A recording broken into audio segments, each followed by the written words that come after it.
Hello everyone, my name is Lovey and today we're going to talk all about the care and keeping of fancy goldfish. It's Sissy. Cool. Goldfish have a very long history and they've been bred for over 1,000 years. They originated in China, but they were brought to Japan in the 16th century and since then, all over the world. They're one of the most popular freshwater fish species available. It's easy to see why fancy goldfish are so popular. There are many different breeds and they come in lots of different colors, fin types, and sometimes even parts of their bodies are exaggerated. For example, telescope goldfish, which have very large eyes, or ranchus that don't have a dorsal fin. Despite their massive popularity, unfortunately, goldfish are one of the most mistreated species of fish in the hobby. Most of this mistreatment comes from not understanding how to correctly care for your goldfish. In this video, I'm going to explain what the care requirements are for fancy goldfish and hopefully set you on a path to success. First and foremost, let's talk about the tank size requirements. Goldfish are very messy eaters and they release a lot of waste, aka poop, into the aquarium, and therefore they muddy up the water pretty quickly. It's recommended that for the first goldfish in your tank, you have 20 to 30 gallons of space, and for each additional goldfish, 10 to 20 gallons. Because goldfish are most comfortable being held in pairs or groups, the minimum size tank that you should be looking for one pair of goldfish is a 40-gallon. That's a lot bigger than people are expecting when they see these cute little fish at the pet store. Not only do goldfish dirty their water pretty quickly, but they also tend to grow fairly large. A fancy goldfish can grow anywhere between 6 to 8 inches in adulthood, so they do need some space to swim. Even though they're not very strong swimmers because of their round bodies, they do need some space to turn around. Most people will have seen at some point in their lives goldfish in a fishbowl.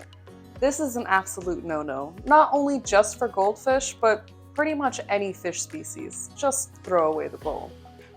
While we're on the topic of the size of the aquarium, let's also talk about what the inside of the aquarium should look like.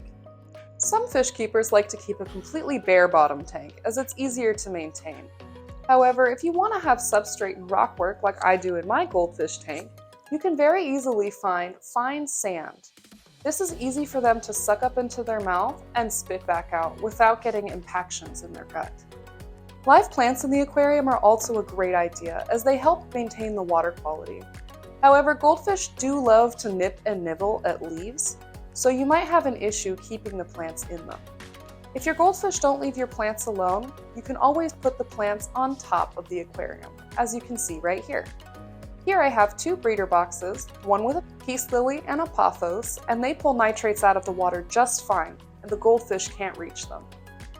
Some live plants that I've had some luck with inside of the aquarium are sturdy plants like Java fern, anubias, and jungle val.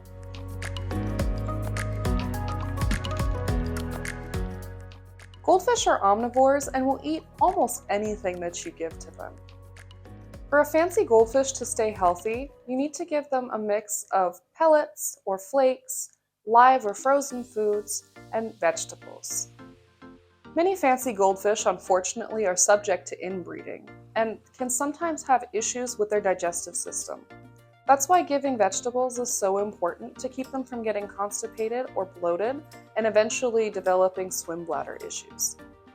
Juvenile goldfish need to eat a few times a day, usually 2 to 3, whereas adult goldfish usually only need to be fed once a day. Be sure to give them a varied diet of flakes, sinking pellets, and live or frozen foods, with something like deshelled boiled peas about once a week. Another great option for food is Repashy Superfood Gel. You can also find recipes online on how to make your own gel fish food if you can't find Repashy in stores. Anything that can fit into a goldfish's mouth is potentially a meal, which brings us to our next subject, Tankmates.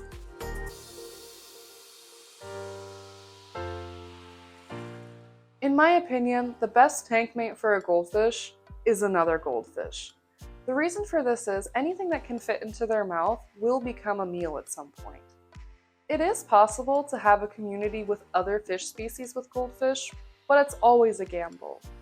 Either the other fish are going to be too aggressive and pick at the long flowing fins of the goldfish, or the goldfish will see it as a potential snack.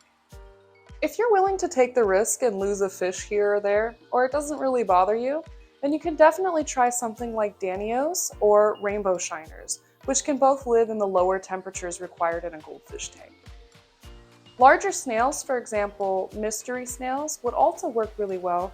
However, goldfish do tend to pick at their long eye stalks.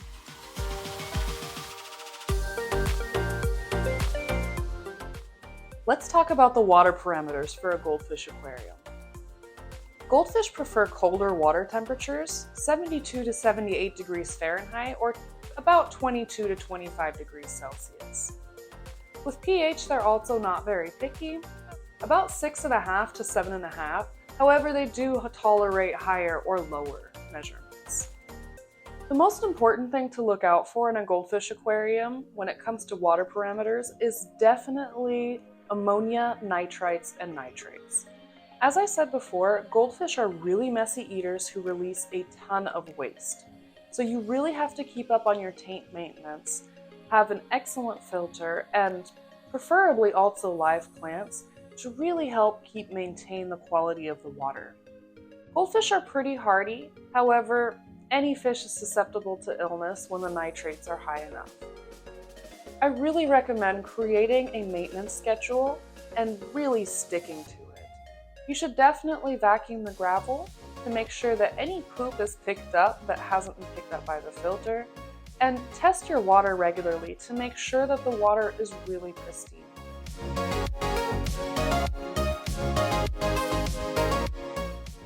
I'm not going to delve too deeply into this subject, however, I do feel like it's necessary to mention that fancy goldfish can sometimes be prone to some medical issues. Fancy goldfish have been bred for a long time, mostly based on their appearance and not their health. Like some dog breeds, this can cause some genetic issues that can be made better, but are often unavoidable. One of these issues that's very common are buoyancy issues caused by swim bladder disorders.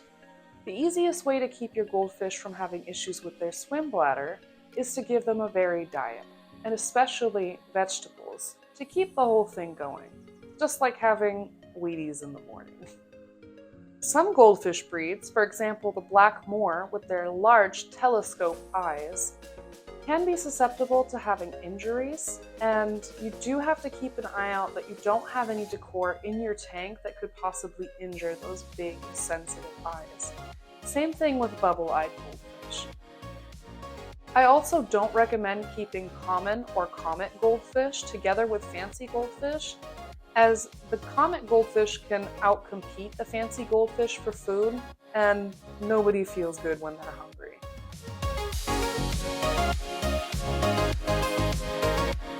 In conclusion, fancy goldfish make excellent pets and they're lovely to look at. So long as you have the time to feed them correctly and keep up with tank maintenance, they're long-lived fish that are going to keep you happy for a very long time. I recommend that you don't start out in the hobby with goldfish as your first fish, as because of their tank maintenance requirements, you need to have a firm understanding of the nitrogen cycle before you can really take good care of these fish. With a balanced diet and a clean tank, these fish really shouldn't give you too many health issues. Be aware that they may eat smaller tank mates, and try not to keep them with common or comet goldfish who will outcompete them for food. The requirements for water parameters are pretty easy. Just keep in mind that they do prefer lower temperatures than most of the tropical fish that we're used to. Make sure to research the specific breed that you're most interested in getting, as some of them can be a little easier to care for than others. Things like Orandas and Ryukins are generally a little less finicky than, for example, Ranchus. I'm not going to get into breeding in this video as it's not especially easy and I feel like I could make an entire video on its own about the subject. Let me know in the comments below if you'd be interested in that. So you've made it to the end of my video. I thank you so much. I really appreciate your support. If you have any questions or comments, please let me know down below, and don't forget to like and subscribe. I'll be making more of these species profiles in the future, so if there's a specific species that you'd like me to talk about, let me know, either here on YouTube or on Instagram. One more thing, always remember to love your fish. I'll see you all next time.